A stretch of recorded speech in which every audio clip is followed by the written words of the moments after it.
Welcome to Jake and Trev Review Everything Live. I'm Jake. And I'm Trev. Jake is apparently in a race tonight to be the first one to say everything. Boom. And it's not just Jake and Trev, we're giving you extra bang for your buck. We got Jer riding fucking Lucky Pierre here between Jaco and I. And we're going to be hashing out all this week's latest and greatest entertainment news. Hold on. Do you hear that? It can't be. It's my new video. Oh. It's calling from the distance for you to watch it. Not right now, because obviously the live show. But that's right, guys. We got some exciting news. We have the culmination of a great deal of work. As many of you know, Jake and Trev Review Everything is on a temporary hiatus while we've been working on some solo shows here, just trying to up our game. Step your game up. We can be funny as fuck when we're together, but can we be funny and entertaining separately? The answer is yes. Spoiler alert. I was gonna be a dick and be like, the answer's half right. But as many of you know, I've been hosting the Short Council. First did it for Game of Thrones, now doing it for Doctor Who, and Jake is now working on Jake Salvage. Why don't you tell him a little bit about VHXS, Jake? VHXS, if you're not familiar, you should go to facebook.com/JakeSalvage. I find a bunch of cool shit at consignment shops, thrift stores, garage sales, whatever. I always look for nerdy stuff. Video games, movies, board games, mostly those things. But I do collect a lot of VHS tapes. There's a lot of things you can't find on DVD that are on VHS, and also, unless you want to buy a Laserdisc player like the original trilogy of Star Wars, you can't find a closer cut to the theatrical version than on VHS. So, coolest thing I've seen that he's found so far is the entire series of Twin Peaks on VHS. Oh yeah, totally baller. Yeah. And it's got, really the whole it's thing. got the picture on the side where it's like true. Twin Peaks, and it's got the floor of the lodge, the Red Room. The Red Room, and then instead of curtains, it's got like the woods. Yeah. VHS box sets, which are like this big. Oh, they're super great. We were also talking the whole about... thing is so special. Okay. But I also did find the Rocky box set, because we were talking about that the other day. That I could not find a copy of Rocky 5.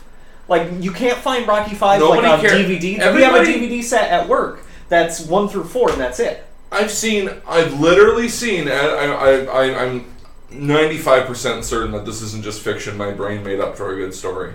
So I'm pretty sure I've seen Rockies 1 through 4 and then Rocky Balboa in a set, and they've left out Rocky 5. Like, completely. Like, I've never seen all of humanity collectively working together to forget that an installment of a series never existed. Oh yeah, well, I mean, they even have, like, there's like the Predator 1, 2, and Predators, which I haven't seen Predator 2 in a long time, but I know not a lot of people liked it as much as the first one. And I've seen the Alien box set where it is all of 1, 2, 3 Resurrection. Mm-hmm. Like they didn't leave out Resurrection. They didn't leave out 3. You know what I mean? Like it was. Do you think future Alien box sets will include Prometheus and its assumed sequels? No. I think if they make this Prometheus sequel like they're talking about, then maybe they'll have Prometheus uncut. Because that's another thing I heard. That's a special edition. I didn't know they were thinking about making another. Oh yeah, like it's on. The ball's rolling, buddy. They're making Prometheus too. I think they're a little late. Seems like they're taking their time with this one. Yeah. Although Michael Fassbender's been kind of busy being Magneto. Good for him, by the way.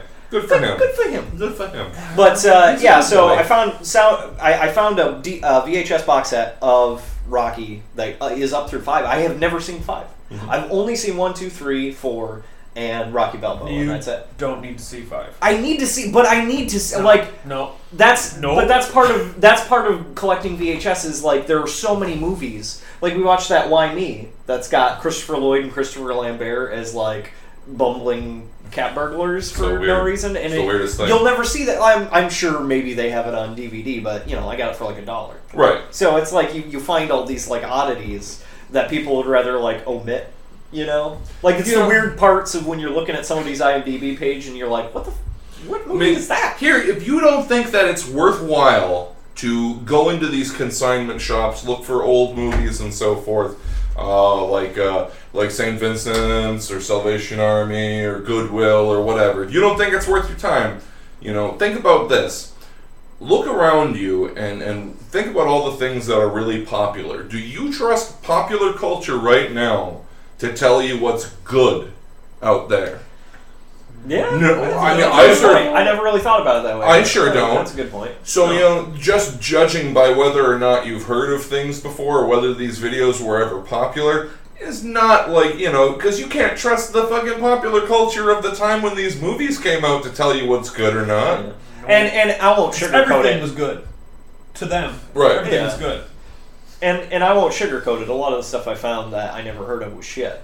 Right. But it was interesting shit, and it puts you in that time, in that place, and it kind of puts the missing puzzle pieces together of different eras, mostly the 80s and 90s, where you have your Indiana Joneses and your Jurassic Parks and your ID4s and all that, but then going on at that time were all these other things that were a product of the culture too, and those bigger movies, those are hallmarks in time, but there's so much that makes up, like even 10 years ago, so many copies of Spice World. So many. I used to live, with someone who collected old VHS tapes, and so whenever we went to the thrift store, we would go through them. So I've been in Jake's world before with that, and there's so many copies of, you'll go there, and like you said, Jurassic Park and all the, I almost said Land Before Time. Oh yeah, no. Yeah. Well, there were like 8 Land Before Times that came out. Like I was trying to think of a better, a better Disney movies. Land Before Times, legit, dude. It is. I still have my puppets from Pizza Hut. Oh yeah. The only one I didn't have was Sarah. Oh, don't need Sarah, she's a bitch. Yeah, but J&TRE, right? Yeah, got J&TRE, my first one. Oh, my first one. There you go. But wrapping it up, and a nice neat little bow on it. I started a show called VHXS, which it's a pun. Do you get it? I get it. Do you get it? Excess. Yeah, it's an in excess. It's an in excess. I need you tonight. Jake's gonna autoerotically asphyxiate himself someday. Oh my god! Too soon. How is that too soon? It's always but so I recently did, because it's October, I did a movie I found called Alien Predators. It's one of those movies that got redistributed so much that it has like 3 or 4 titles. Yep. So it's like Alien Predators, Alien Predator. I think one was called The Falling. Was also the name of the movie, which was weird. I don't know. Tell you a thing about it. Yeah, so it's under a bunch of different names, but the VHS that I got was called Alien Predators. Even in the title, it just says Alien Predator. There's no plural, which is fair. Because if you watch the review, you'll know why. What's the cover of that movie again? It didn't make any sense. It had nothing to do with the movie. It was like reptilian eyes over over like a horizon with like the big alien predator letters. I don't ever remember seeing anything reptilian in that movie. Nope, not a goddamn thing. Not a single reptilian. No reptoids. But yeah, so that's my new series. It's only like 6 minutes long. After this, you should totally jump on that shit. You betcha. Jake's not the only one with some show news to talk about here. I like to mention here. I'm expanding the brand. As you know, Game of Thrones, Doctor Who, Short Council, and J&TRE, who has been a frequent collaborator with us here at Peanut Butter Disaster, including one of probably the most frequent guests as a part of the PBD All Stars. And a lot of black shirts too. That too. Yeah. Many black shirts. It's a community. We're a family. We're a family. All, need more friends. All of the other producers who are on PBD, you guys are so lucky you don't live in the town that we do, because we would be making you make videos all the time. Guest mule. But we're doing another show that's come back on the air here recently, The Walking Dead. But I'm not hosting it. Jeremy's hosting. So tell me a little bit about what you hope to achieve with your Walking Dead Short Council, Jeremy. Well, the number one thing I hope to achieve is be less stressed out about doing it. Because these guys they're freaking heroes for doing all the shit they do. Like, I just spent some time editing. I pointed at the computer that's... It's off camera. It's off camera. I assure you there's a computer here. It's huge. But, it's room size. Yeah, it's like This is one of those. what was like, that old anime vacuum serial tube Experiment operated- Lane? Yeah. Where they had like the tubes like to cool the system, like that filled up the entire room. It's not even a computer; it's a calculator Yeah. from the 30s. Yeah, it's just reel to reel. But, anyways, no. We had the show on that. That's true. Yeah. That's a true thing. What I hope to achieve is I hope to achieve the exact same thing that we've achieved with the short councils for the other shows. I want a good group discussion with my friends about a show we all love, because the show is awesome. And the show got even better this season, so it's going to be super duper fun. Hell yeah, dude. So yeah, I mean, I am excited to see it. I'm excited to be a commentator and guest on a short council instead of having to lead the discussion here. So I might pop in. I feel like I did that I for would Game love of you to Thrones pop a in. couple times. I feel Yeah, like you you did. know, and I enjoyed what I have seen of Walking Dead, but it's only like the first season and a half.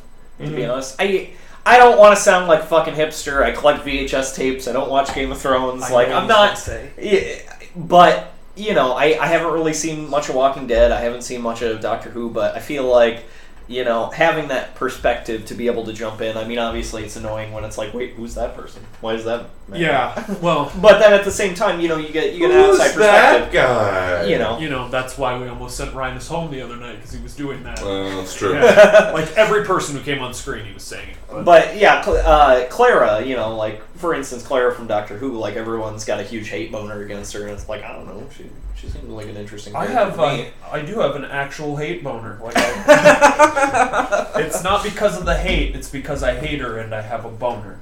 That's fair. Sorry. You know, boners happen. It's true. According to my bumper sticker, that is the truth. So I don't have that bumper sticker. That'd be sweet though. Boners happen. boners happen. You could say it was from the 70s and be like, you know, when they say, you know, like boners, you know, like, you know, but be like, no, I just had this made. That's a lie. Okay. So, yeah, watch out for that on peanutbutterdisaster.com. If you're not going to peanutbutterdisaster.com, you're missing out. Dummies! You know, I take it back if you go after, you know. Yeah. You can redeem. There's a chance to redeem yourself. To cast off your dumminess, you can go to peanutbutterdisaster.com and check out all the videos all at once. You need to like quit your job, just watch every episode of everything on peanutbutterdisaster.com, just in a row. Don't get up, don't eat. You won't die because the quality of everything on the website will keep you alive. Until the last video, then you're not our responsibility. If you flip over to like, you know, something else on the internet, you'll pile of dust. It's true. Let's go to the news. According to Deadline Hollywood, Bewitched, a follow-up series to the original program Bewitched, lands at NBC with a pilot production commitment. I was going to make a joke about having a segment on this show about things being rebooted or repurposed, but that's pretty much just our show. So, what's in the news? Maybe you guys need to reboot your show. Right? Reimagining. Yeah. Coming in on the 5th, this is some copy here from Deadline to describe what the Bewitched follow-up series will be. Coming on the 50th anniversary of Bewitched's debut, the new version is a reimagining of the original series 2 generations later. It centers on Daphne, Samantha's granddaughter, and Tabitha's daughter, a single 20-something witch who has always used her magical powers to conjure herself the perfect life. But she soon realizes that the one thing she can't conjure and control is the one thing she wants most: real love. Oh, That sounds like Sex in the City. It sounds like everything. Also, Sabrina the Teenage Witch kind that's of what I already was gonna did say. the... No more witches. No more TV. I'm in love witches. Let's just get rid of them. I find it I'm done interesting with that both of this one and the Bewitched movie both feel it necessary to, in universe or in a meta way, acknowledge the existence of there previously having been a Bewitched. Man. Like this one says, like this is 2 generations later, and then like the Will Ferrell Nicole Kidman one from like 10 years ago. I'm really sad that you made me remember that. I'm sorry, I had to try. I I've seen that several times, and at some point, I used to live with my grandparents. I used to watch TBS movie reviews. Oh, okay. That sounds like a TBS. Next on TBS, Smile. Yeah. Sorry, I've seen it too. I'm a Clippers fan. But no, it wasn't. It was horrible, but it wasn't that horrible. And Steve Carell plays the uncle guy. What's his name? Uncle Arthur. Yeah, and he was super funny. Actually, did a good job and redeemed it to some degree. But in that show, it was the conceit of it was that, or in that movie, the conceit was that they were remaking Bewitched, and it was an old TV show. But this time, Meta as fuck. Yeah, it was all super meta and stupid. Yeah, she was but also apparently the actual not character in real life, and they tried to make a show about her. Yeah, that's so like Seinfeld. Yeah. Yep. Hey, Bewitched starred Jerry Seinfeld. I'd be totally into it. Jerry, it's people are constantly trying to burn me at the stake. What is up with that? In the file for how hasn't this been a news that broke years ago now? My Little Pony movie in the works over at Hasbro Studios. It's just gonna be it's not news because it's an anime. It's gonna be like, I'm sure it'll be in the theaters, but you know. Yep. Oh, and they've already had 2 movies in the theaters. How is this news? It's not news. They've already How is this news? They already had 2 My Little Pony movies in Yeah, theaters. they had Friendship is Magic, and what was the other one? My Little Pony is an acceptable. Well, I was working at the theater at the time. It's not like a, you know. I'm sorry. And My this Little is Pony's out. It's exclusive, guys. This is an exclusive Variety's story like from guess what? Variety. My Little Pony. I feel like they could have thrown that a dart, like a dart at a dartboard of things that are probably likely to happen any day now. Not my buddy. Not my buddy. Not my buddy. Oh god. My buddy and me. Fuck. Nightmare fuel. But here it is. Yeah. So they're gonna capitalize on that. Chucky. On that brony love. Yeah, My Little Pony is just something for perverts now. Whoa. I'm sorry. Yeah. What? Yeah. Here's another story from Variety. I Eli want to talk Roth. about it for a second. Eli Roth boards Cabin Fever. Oh, okay, we've all seen it. Yeah. But what do you hope that next word is? Eli Roth boards Cabin Fever. Burning, where they'll burn every copy and every script and forget that it ever was made. It's gross. I don't like that movie. I don't like the whole flesh-eating virus thing. You know, I guess I sometimes body horror is a tough one for me. Like, it took me a long time to be able to watch The Fly, and it is only Jeff Goldblum's silky smooth, perfect humanness that got me through it. Yeah, I've made a machine. I made a machine. And the machine, it changed. It transmogrified me. But no, so I have to have one with body horror. So Cabin Fever, I'm hoping that he is planning on just destroying it all forever. Here's a new segment. Do you feel old yet? Because the last word in the Cabin Fever reboot. It's a reboot. They're going to reboot Cabin Fever, and they're going to use his original script. I was a junior in high school when that movie came out. I feel like it's sort of like a vanity thing, like when you're a When you horror director, where I've made it now because some hot young director wants to remake my movie. It's like, no. Because it's bad. That's why he wants to It reminds remake me of the new Nightmare. Like, I feel like that kind of got up its own butt. Yeah, it was kind of up its own butt. It's a terrible place to be. Fuck you, Eli What Roth. was he, a professor of being a dog? I just remember that line from the movie where the guy's got the giant bag of weed and the dog is like named like Professor Dog or something. I can't remember. And then the guy's like, what is he a professor of? Being a dog. And the fingering of the girl's meat hole. Oh, yikes. Yeah. Yikes! So, jinkies! in the ongoing series of me really wanting to do some sort of beverage review in the middle of a live show and Jake totally not really being into it, we have cherry ginger beer from Cock and Bull. It's good stuff. Yeah, why don't you drink your Cock and Bull? Why don't you drink your Cock and Bull? Why drink your cock and bull from So, Jer, you have experience with Cock and Bull as a brand. Is I do. that correct? It's super spicy. You're gonna get gingered up there. I'm gonna get real gingered up. Your mouth's gonna burn a little bit. Oh, really? Is it that bad, huh? Yeah, it's good stuff though. Well, I was really intrigued by it because, again, it's kind of got like an ear-catching name, Cock and Bull. Cock. Yeah. Cock and Bull. I know. It's Cock and Bull. So It's like cock sauce. Why does can I quick side? Why doesn't anybody call sriracha cock sauce? Because I feel like they should just call it cock sauce because that's what it got is. Cock on it. It's true. It's and before it became popular, people would call it cock sauce. And then it was like sriracha. You gotta say the hard one with the R after the S. Now you can buy sriracha shirts at Walmart. This isn't good.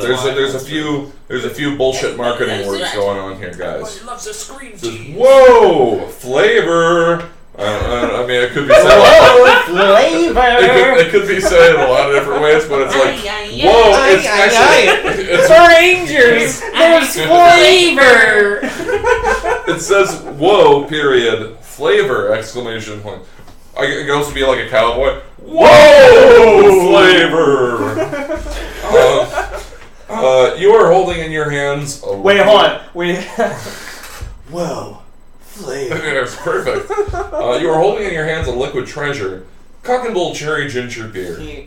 Zippy? That's a bullshit marketing word. No, that's Zippy? It's not a thing something is. Zippy? Yeah. Zingy? Things aren't zingy. The only thing that's zesty. The only thing that's zippy is zippers. Yeah. Those are zippy. Cherry Rich, Gingery Crisp.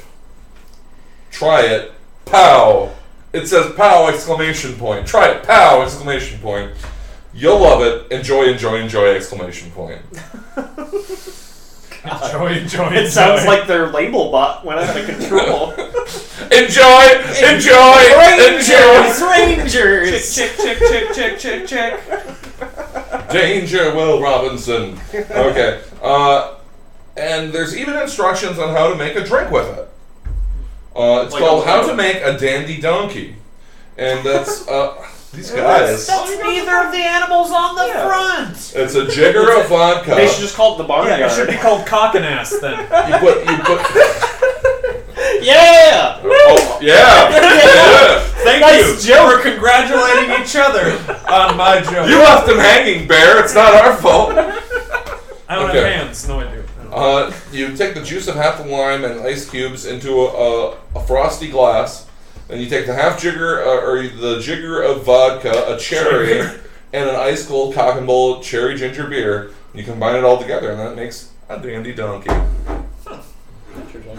They should have called that a fine ass. A fine ass. Fine ass. Sorry, I can't stop. Okay, so we're gonna try this out. I'm gonna try to take a swig. I'm gonna pass it down. We'll kind of give our general impressions here. Gonna get Trevor's germs.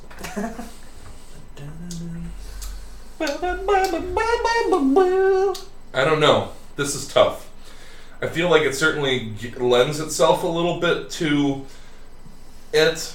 Oh man, this is like the most torn I've ever been. I have two very different end of the spectrum impressions on this right now. Okay, number one, cherry adds something kind of interesting and unique to a ginger beverage. It does. On the other side, ginger in your cherry kind of enhances that like kind of cough medicine sort of flavor. Mm-hmm. I've had a bunch of different cherry's just a really bad. cherry ginger or raspberry or strawberry. I've had a bunch, and that one is cough syrupy. In fact, like I said, I told you that was going to burn a little bit. Mm-hmm.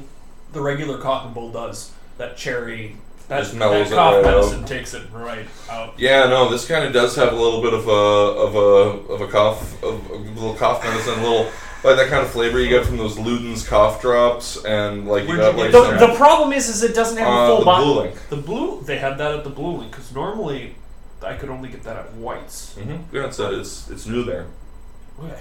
I think the problem is that it has the ginger, it has the cherry, but the actual body of the soda is really like it's really like soda water, basically. It needs more ginger, to be honest. I think the problem is after it needs more bite. Yeah, after the initial flavor, there's no body in it. It's would just kill the that sting. cough medicine taste if it had more ginger or bite to it. You know. It's not full enough. Yeah, no, I know what you mean. It doesn't. It seems like it ought to be a little bit more carbonated. It tastes almost a little flat. Yeah. Overall, I gotta say this is a real disappointment. I thought I was gonna get like a shot of some. It's No, I'm an sorry, I interesting talked it up. flavor. I mean, well, no, the fucking label talked it up like pow flavor, you know. It's got it does have a very that's the thing. Well, It does have a very impactful flavor. It's just it doesn't have anything to back it up. If garbage It's had very a label, empty. it would also talk it up. I got it. I'm done with that. Bam! Right to the landfill. So let's hope my the coffee in my Night Vale Community Radio mug gets the taste. Oh yeah, of I that didn't even out, try you to know? get it out of my mouth. I got the Jake Classic mug here. Actually, funny story. I found one of these at a thrift shop while I was thrifting, while I was Jake salvaging. Mm-hmm. Same exact mug. Yeah, that thing. I So you have have two this- copies of that mug. Yeah, I got one for here, one at home. He can have the coffee mug wherever he is. I have my J mug that Trey bought me for Holy Christmas one year. junk. What are you doing? What are you doing? That was a disaster that unfolded in real time. Here, What you a guys screw go up. ahead. I will. Okay, Jake's fucked everything up, so we're gonna go ahead. Is the camera still good at least? That's a good question. Yeah, we're Yeah. still good. Okay. No, it's like that slow motion where it's like I can't do anything. If I move in any direction, I'll just make it worse. So you just have to like watch it. I just dropped the filter out of the coffee pot. He has spilled. Jake, what the consumer doesn't know is that Jake Shitty. has spilled the It went coffee basket. down too. Yeah, Like of course. down. There's grounds everywhere right now. Okay. No, well, thankfully He's it's taking just care of one it. We're glass, just so. going to continue on with the show. Continue with the show. Yeah, no, cough syrup is Go not on a good, without me. it's not a good quality. Although I'm now wondering, like, if I followed their advice and threw some vodka in there with a little bit of lime juice and some ice, if that vodka wouldn't give it a little bit more of that bite that we're talking about that it really the needs. bodies. I don't know. I think it would mix in. Well, the cherry and Depends cherry on and what lime, vodka. cherry lime's a good combo. Depends It's on classic. the vodka. This is gonna sound funny, but I think it needs more pop, like another pop. Like put some Sprite in there too to give it some more carbonation, because that was not. It carbonated really at all. needs It was just- some. It was just some like bubbles. cherry ginger swill. That's right. Okay. And I think it needs more cowbell. Oh, I'm sorry. That was me from like 15 years ago. Oh, I apologize. I see. I I see. don't know how Thanks. I got in there. Thanks. For those of you who are watching this live, or if you're watching this on YouTube, be aware that we encourage our viewers to submit questions to Jake and Trev. You can do that at the Jake and Trev Review Everything Facebook page. Facebook.com/chickentreview. Facebook.com/Jake and Trev Review Everything. That's the place you want to be. You can also email it to us if you're apprehensive about the face box. chickentreview@gmail.com. Jake and Trev Review Everything at gmail.com. And you can ask us these questions and we will answer them live. Here is an example of a question that we were asked and we will answer live. Yeah, I'll take a freshen up.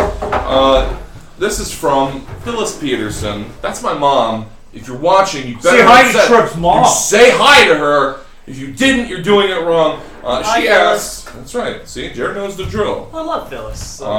Viewer Webley knows the drill. I saw him say hello. Oh yeah. He knows what to do.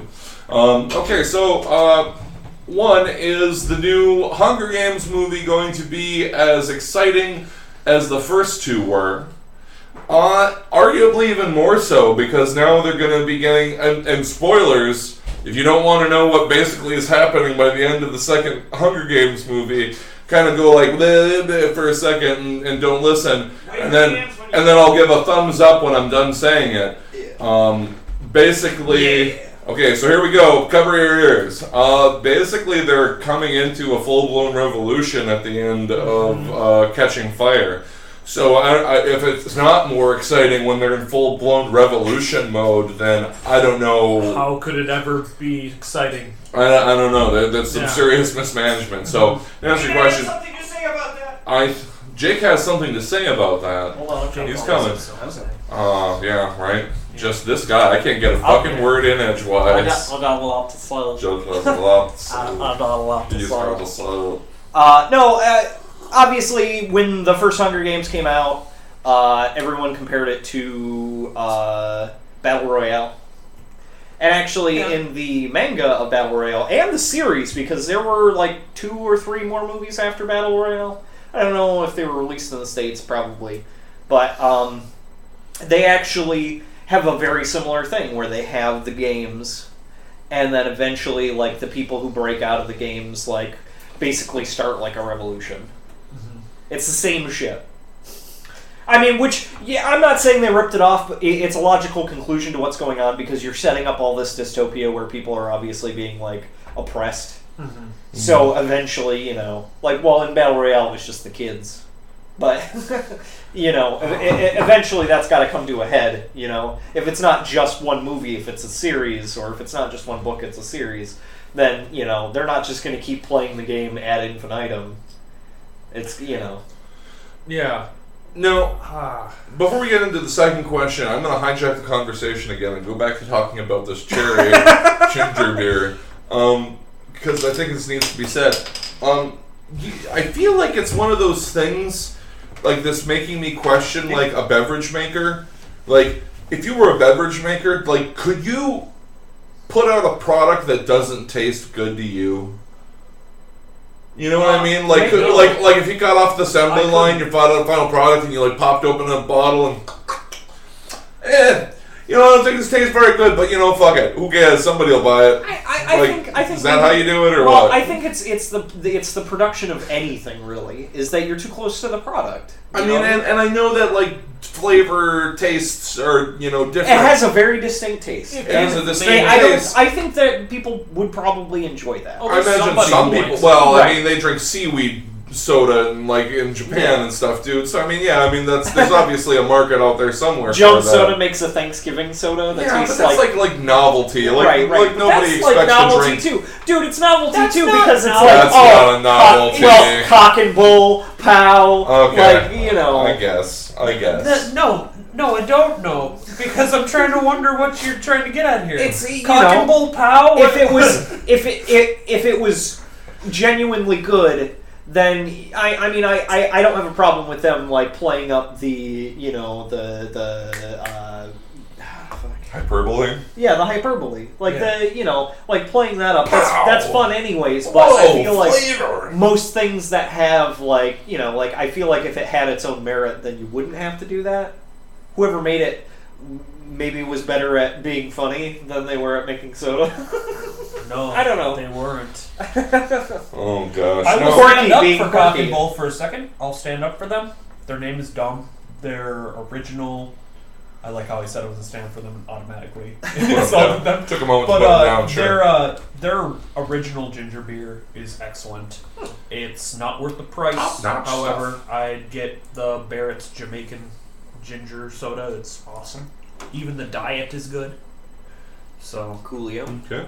And the second question, what is going to be the top movie out this coming spring/summer that will have moviegoers excited to see? That's Batman. An easy one. Oh, really? You think it's going to be Superman Batman? No, that's the year after, I'm pretty sure. Yeah. I thought that was next year. It's 2016, I think. Yeah, they're talking about going to go head-to-head with Cap 3. Leave. Avengers is out. Avengers Age of Ultron is out this summer. That's what I was going to say. Mm-hmm.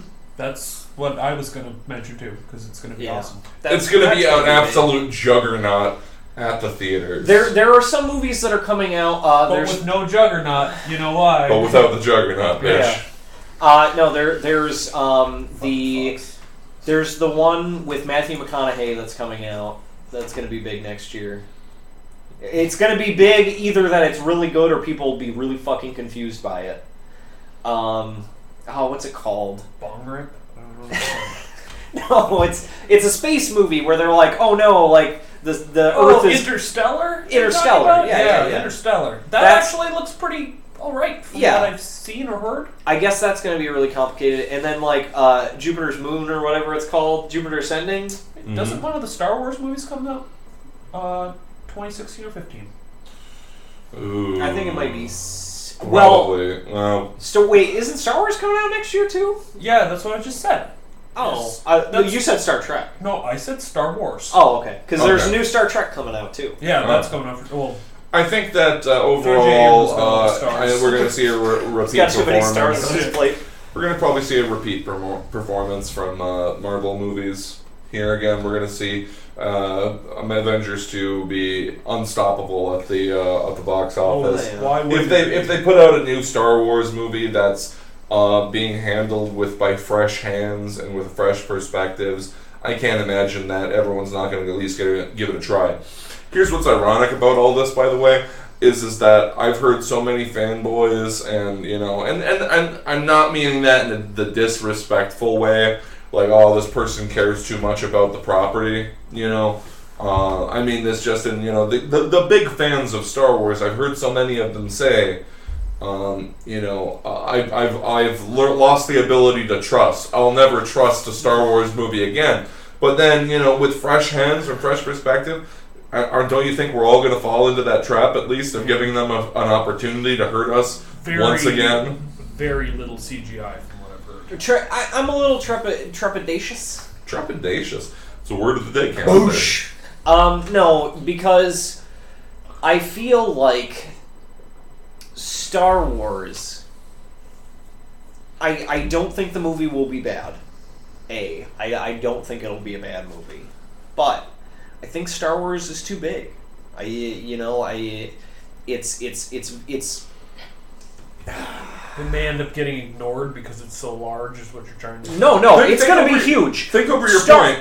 I want to think over your point for a second, Jake. Well, I got it. Okay. Star Wars is going to be huge. You're going to see the same amount of people that went to Episode 1, like a ludicrous amount of people, probably more so at this point, because this is like the age of nerds. Mm-hmm. Let's all agree that like the last 5 years or so, and we're in the thick of things now, being a nerd, this is your fucking time to shine.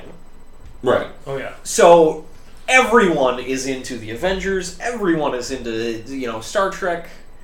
Even I hate the movies, but people are into it. So everyone's into all that. The TV shows like Game of Thrones and Walking Dead and Doctor Who and like all the shit that's on TV right now is also very much geared towards nerds. But it also I feel like it will probably be a bigger opening than Episode 1. But that's part of the problem is like it's going to disappoint a lot of people no matter what. Yeah, because nobody can ever be happy. I don't know if it's so much that, but I feel I'm sure that hate on everything. Right, Even right. if they liked it, they hate on it. That's just the day and age we live in. I feel like people will be critical of it, and possibly because they want to hate it. I feel like even those people that don't want to hate it will still be critical about it. I think the biggest part is that it really kind of stands on its own, and part of the huge problem with the episodes 1 through 3 is that it didn't follow the spirit. But then now we're getting a movie that's probably going to follow closer to the spirit of the original trilogy than episodes 1 through 3. And also a good equation of how that works is like Community. I don't know if you guys, I know you haven't. Have you seen like the 4th season of Community? No. Well, what happened was obviously the creator of the show got fired, and they made the 4th season with fans of the show. People who loved the show, they loved the source material, they could quote lines and do all that. And they made a season with the full intention of making a good season of Community. It was a shit season. Like, it was bad. And it was because they were because it was made by fans, and they were too into it. They kind of had their own idea of what the characters were. So they made it more than it was? No, they made it less by trying to make it more. Like they were using like the stereotypes of the characters and kind of like it was like fan fiction on the screen. But then the problem after that was that they got the creator back, and then he made the 5th season. The 5th season was shit too, but he didn't really have his budget got slashed in half and all this shit. How many seasons of that show are there? Just 5 right now. I guess the 6th is going to be on Yahoo. 6 seasons in a movie. That's their big. A movie, huh? Yeah. Well, that's the joke on the show, because at one point one of the characters is talking about the cape. When the cape comes out, and they're like, "That's not going to last the season." It's going to be on Yahoo. Yahoo, dude, everybody's got a streaming service. What? Yahoo's got a streaming service. Amazon has a streaming service. I'm surprised Netflix, the juggernaut it is, didn't pop its head in there and grab Well, it up. Hulu's making its own series too. Yeah. Like, Hulu's got a pretty big handle TV's on changing, series. folks. Yeah. Big Netflix time. has done a great job with everything they've taken on. Oh, yeah, absolutely. Everything. Like, Trailer Park Boys is awesome. It's still the same, so... But, yeah, that's the problem is you know, with Community, they picked the fans, and they're not, you know... Compared to Star Wars, there's not as many fans of Community as there are of Star Wars, but that's the problem, is everyone's a fan of Star Wars. Like, if you got somebody that didn't know anything about Star Wars and was like, make a Star Wars movie, and they, like, sat down and watched the 3 movies, like, for the first time ever, and, you know... But that would never happen, A, because everyone's fucking seen Star Wars. And, you know, I don't know if, what's his name? The guy who made the documentary about pulling a boat over a mountain?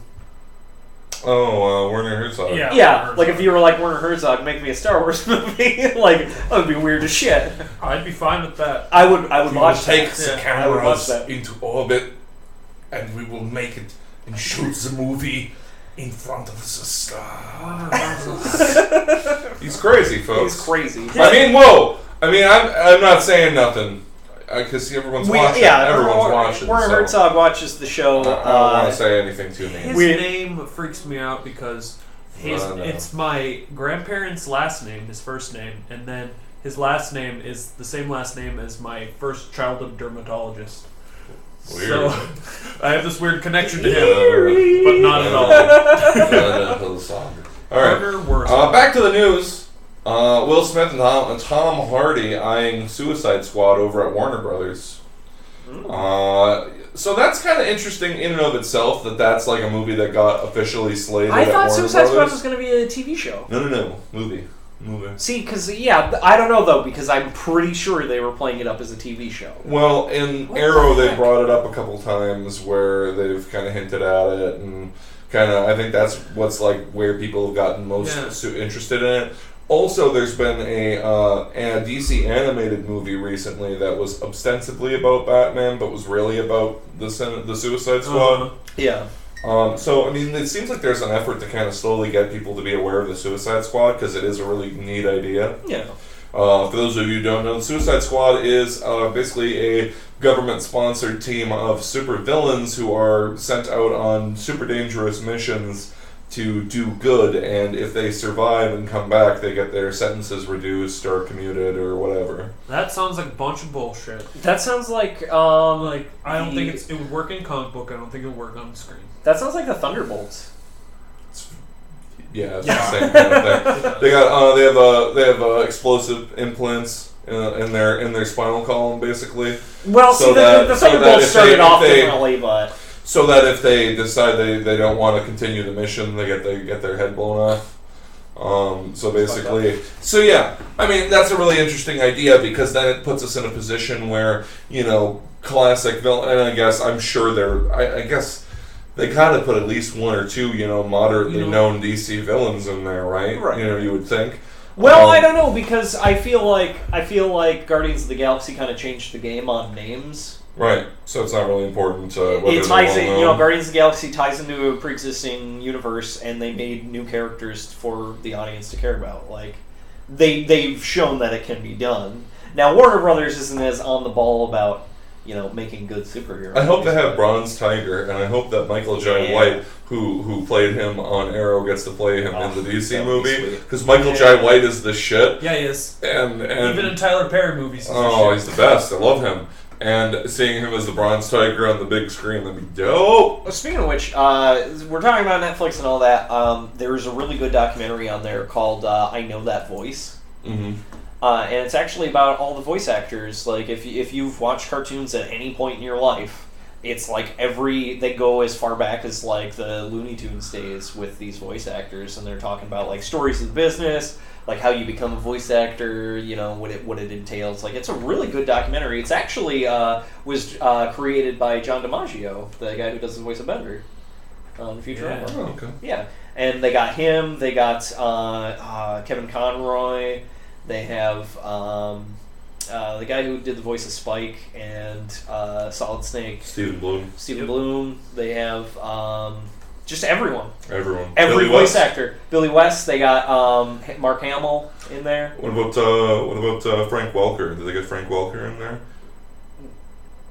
He's the voice of Freddy Scooby-Doo and Megatron and he's super prolific. Yeah. Someone was telling me about it the other day, and I asked them if Frank Welker was in there, and they're like, I don't think so. And I was like, I have to trust I have to question the authenticity of a documentary about prolific voice actors that doesn't have Frank Welker in it. Yeah. What's the Space Ghost guy's name? Oh shit! Who's George also on Robot Chicken a lot. Yeah, the original guy that did Space Ghost is on it. Alex Toth. No, maybe. I don't know. It was. I mean, it's hard. I'm just the guy who kind of sounds like Adam West, but not so much. Right. Kevin Conroy tells an interesting story about like after 9/11 when he's like helping I guess in like a soup kitchen or something, like in New York, and somebody's like, "Holy shit, you're Batman!" He's like, "You do a line from Batman," and then he does a line, and like people that are in the back of the kitchen are like, "Holy shit, that's Batman!" Holy shit, that's Batman! He was talking about how that was apparently cool it was a crowd of Mark Wahlbergs there. He was talking about how like it was 9/11 and everybody was like super bummed out, but he felt like he did something good by just making everybody smile, lifting some spirits because Batman. Steve we got Batman here. Steve Buscemi went and volunteered with his former firefighting unit, where he was a firefighter before he was an actor. Yeah, he was doing it all quietly and didn't talk to any cameras and just kind of like. Well, he was a fucking firefighter about it. Like, I'm a hero. Like that would be such Steve Buscemi wins Best Reservoir Dog award this year. Anyway, further in the news, I didn't even. I further saw in the news, there is a effort to boycott, or there's a petition against the Breaking Bad action figures. Okay, because the Breaking Bad action figures come with a detachable gun and bag of crystal meth and so forth. And a Florida mom has started a petition that has gotten 4,000 signatures from enraged patrons of these different Toys R Us for stocking this action figure, which is clearly inappropriate for children. Well, it says they're labeled not suitable for children, and they're sold in an adult action figure section of the store. Now, I've been to Toys R Us a million times as an adult. And I know that there's, it's got your Todd McFarlane's. I was going to say, surely it would have your Spawn figures and stuff. Stuff that is inappropriate for children. Right. And it's usually up higher. Yeah. So that children... Or up higher. Not even in their eye view. Yeah, it's, there's a whole section, and apparently... But the point that I made about this originally was that no kid that doesn't know anything about Breaking Bad is going to walk in and be like, I want the old bald man action figure. I want the guy in the yellow suit. It's Marky Mark as a kid? Marky Mark as a kid. Marky Mark is all audience members or like standby person. Wow, that's really interesting. You're going to kill me, aren't you? What? No! But in any case, Bryan Cranston himself has become aware of this petition. And he's sounded off on his Twitter. He says, Florida mom petitions against Toys R Us Breaking Bad action figures. I'm so mad, I'm burning my Florida mom action figures in protest. Perfect. You mean Mrs. Potato Head? Boom! Boom! Roasted, Florida moms! Okay. Literally. Well, actually, technically, figuratively. Figuratively. Let's just turn the camera off now. We're done. Game's over. No, we got George Lucas's face. Okay. I really like this because of the headline. See, Jake just read it and he started laughing. I haven't even read the article on this one, but it's a video from CBS News. Wow. And it's the title of this is "Watch George Lucas Slam Movie Studios for Lacking Talent and Imagination." When I read Slam, George! When I read Slam, all I could think of was Space Jam. Down and Slam, and welcome to the jam. He just like shows up on the set of Star Wars, and then him and this is a Star Jam. He's like, It's time to throw it. He's got his like fucking, his wrist warmers, his fucking headband, and he's got the ball and the shorts. And he's like, "Let's go." If Mad TV was a show, that would be a skit on Mad TV this year. You mean Mad TV isn't a show? Actually, I have to admit something. It might literally still be a show, and I don't know it. No, there's a cartoon. I There's just a watched cartoon an episode show of The Office where Gabe references Mad TV as the funniest thing he's ever seen. Wait, don't close that because I want to. Then somebody makes a we'll reference about how We'll it hasn't find been on TV for a few years. So if The Office is doing that, then yeah, it hasn't been on the TV. Okay, so apparently Ray Fisher, for those of you who don't know, a actor who has been cast as Cyborg in the future coming Justice League movies. Including Jason Momoa as Aquaman. Which is awesome! That is pretty awesome. I love that because they're putting a different spin on Aquaman. Yeah. He's not a blonde guy, which is really cool. Unless they're going to make Jason Momoa blonde, I don't think they're going to. But apparently Ray Fisher, who's playing Cyborg, did not know that he was getting a solo Cyborg. He just showed up to work one day and they were like, "Oh, we're gonna shoot this other movie." Yeah. Here's the script. Yeah. The picture that we're looking at right now of him, I can imagine that was probably the face he made too when they told him. He was like, What? like almost smiled, but not really. Did I just get roped into something? Is this in my contract? What a boring character to make a solo movie about. Sorry. Yeah. Well, it's DC's Johnny-come-lately fucking Warner Brothers attitude that they're gonna jam a Justice League movie out before the Avengers gets really fucking big. And yeah, they're having a space jam. Yeah. They're having a super team If jam. you don't know if you don't yet know who Ray Fisher is or what he looks like, it sounds like you might in the near future from what I'm reading here. He's going to be doing a movie about Joe Frazier and Muhammad Ali, that legendary fight. So that's probably going to be kind of, especially if you're a pugilist fan, if you're into the classics. Pugilism? Yeah, I'm a big pugilist. If you're a pugilism fan, do you subscribe to Pugilism? Yeah. Illustrated? Street Fighter should be called road pugilists. Also, can I bring this up because they have a line in here where it said he was a contender, pun very much intended, for a role in Star Wars Episode 7. And I feel like when that movie was announced, it was like it's a mad world. Every agent in the world Suddenly was like crazy. Because they knew that's the people making Star Wars. Did you hear this new Star Wars? Well, oh my god! And they were like knocking each other over to get to their cars. I think that Disney was being really tight-lipped about who was actually cast. So there was a window where like a bunch of savvy agents were like, "My guy's been offered a role in the new Star Wars movie. Who's gonna say otherwise? Is Disney? No? Then there it is, boys.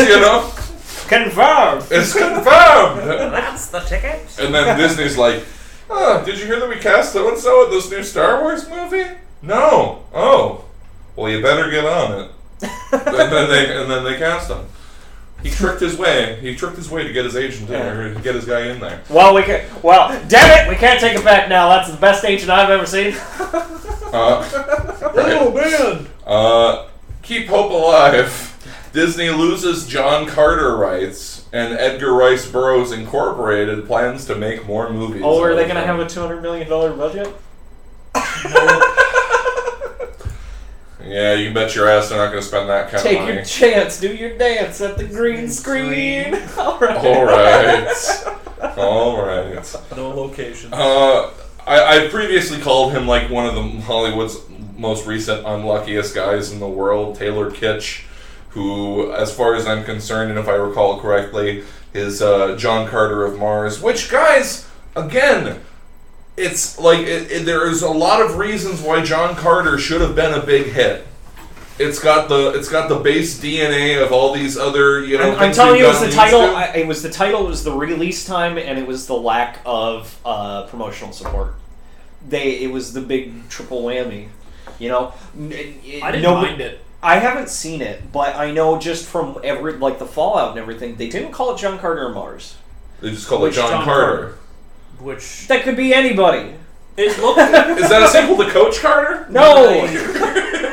Unless Coach Carter goes into space. I rented it, so when I saw it at because when you're renting movies, you use your eyes and Right. you don't read the back of that shit. You Right, just use your eyes. And I saw John Carter, and then there's like this fanciful half-naked man fighting these beasts, and then I went back into my backer realms of my brain and said, wait, John Carter's an old Disney thing.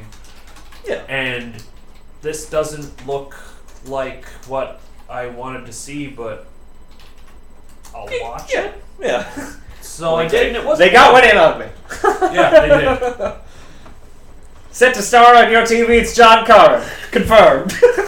Well, I guess I have to watch it now. Confirmed. It's been confirmed. I don't know what else they want out of me for crying out loud here. And finally, Charlie Cox, who, again, it's... unfortunately, I find myself saying who. But Charlie Cox says the Daredevil Netflix show... Oh, that's who. He's been cast as Daredevil, and he says the Netflix show is much, much darker than anything else that Marvel has done before. It's interesting Because he's blind. that...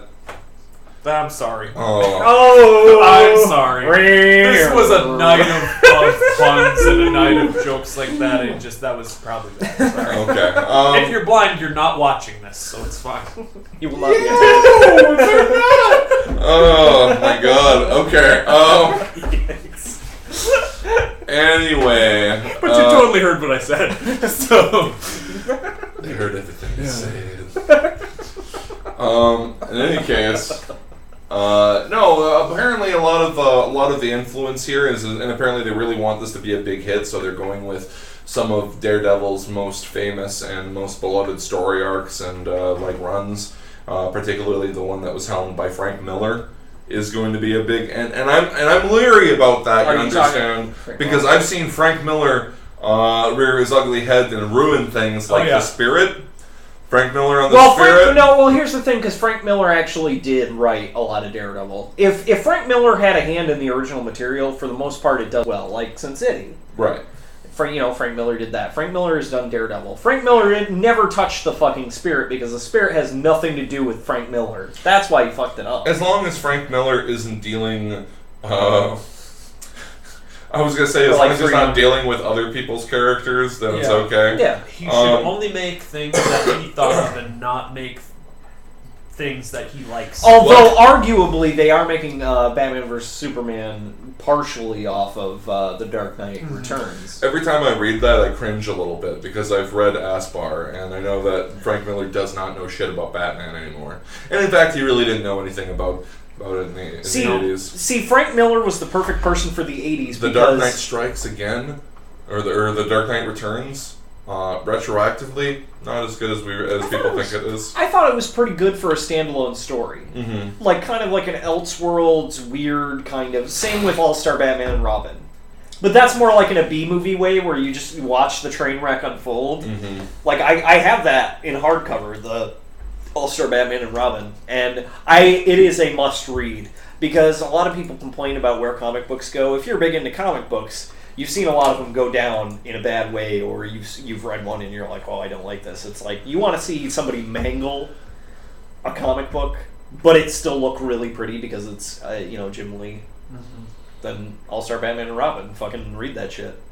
It should be required reading for anyone that's into comic books, so you can be like, this is terrible. Don't tell me about terrible. But when pressed for details of what makes Daredevil so dark, Cox says it's the nature of the character, the concept that he can't stop. He's going out there and he's taking the law into his own hands, and he doesn't know if he can stop. He might be addicted to it. So, some interesting kind of... It makes sense because his character's name is Daredevil. Yeah. Well, yeah, I mean, that's the thing, is he's Spidey without, the swinging aspect. He's, Daredevil's out there, doing a bunch of, ridiculous acrobatic flips off of buildings and, reaching out at the last second to catch himself on ledges and shit, you know what I mean? Yeah. He's out there. There are a lot of aspects of Daredevil that are Batman. In the Marvel Universe, at some point, he became the leader of the Hand, the Japanese assassin guild. of ninjas. That is not at all. That is not at all like the League of Assassins that Batman was at one point temporarily in charge of. Right, and then he killed Bullseye in the comics. Mm-hmm. Yeah, which was a big deal. I think I still have that issue actually. That Daredevil movie from like almost a decade ago now. Mm-hmm. That I remember it not being Justice is served. Terrible. Yeah, I remember but enjoying it was all right. The one thing that makes me mad about that movie is that the casting of Kingpin. Michael Clark Duncan. I get it. I liked it.